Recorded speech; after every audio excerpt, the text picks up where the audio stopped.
السلام عليكم أعزائي المشاهدين، ويسعد صباحكم ومساءكم وين ما كنتوا عم بتتابعوني. معكم بتول بوصفة جديدة من مطبخ بتول قوجة. أكيد كلياتنا ملينا من وصفات المعكرونة التقليدية وحابين نعمل شي جديد نبهر فيه الولاد ونعمل كمان شي سهل وسريع.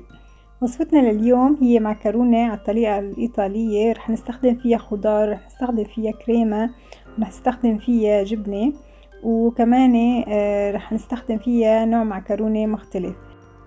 روحوا جيبوا ورقة وقلم مشان تسجلوا المقادير وتشوفوا طريقة التحضير. لتحضير المعكرونة بالكريمة والدجاج والخضار، أول شي بدنا نحتاج لطنجرة بدنا نضيف لها زيت زيتون.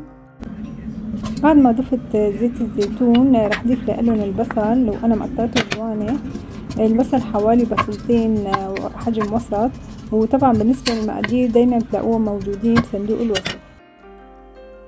ورح نحتاج بهالوصفة كمان فصين توم مفرومين فرم ناعم، وبدنا نضيفهم للبصل ونحركهم شوي لحتى يدبلوا. وبعدها بدي اضيف صدر الدجاجة مقطعته لقطع صغيرة او مكعبات، وبعدها بدنا نضيف لهم بهارات الدجاج. انا بالنسبه لبهارات الدجاج طبعا محضرتهم على ايدي، فيكم تشتروا بهارات دجاج جاهزه وتضيفوها. وضفت لهم كمان بهار ابيض. بدنا نحرك التوابل مع الدجاج لحتى يستوي معنا الدجاج تماما.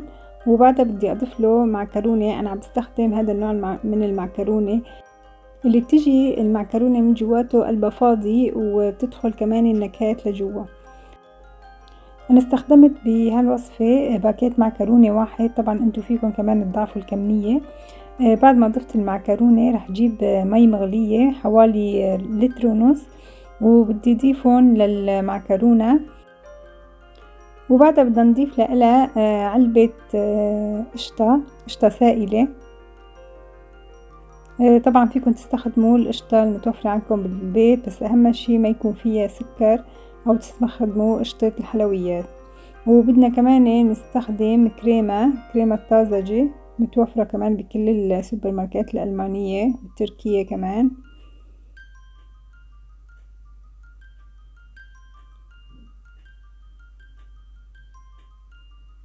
وبدي بلش حرك المعكرونة. مثل ما شفتوا أعزائي المشاهدين، المعكرونة بلشت تطرى بعد حوالي ربع ساعة. وبعدها بدي اضيف لهم حوالي 200 جرام فطر، وبدنا نضيف لهم كمان حوالي 100 جرام بيبي كورن، او هي بيقولوا لها درال صغيرة. انا غطيت الطنجرة وتركتها حوالي نص ساعة، وبعدها استوت عندي المعكرونة حوالي 80%. بدي احرك المكونات مع بعضها منيح. وبعدها ضفت لها حوالي كاسة ونص بندورة مقطعة او مفرومة مكعبات، وكمان حوالي كاسة بقدونس مفرومة فرم ناعم.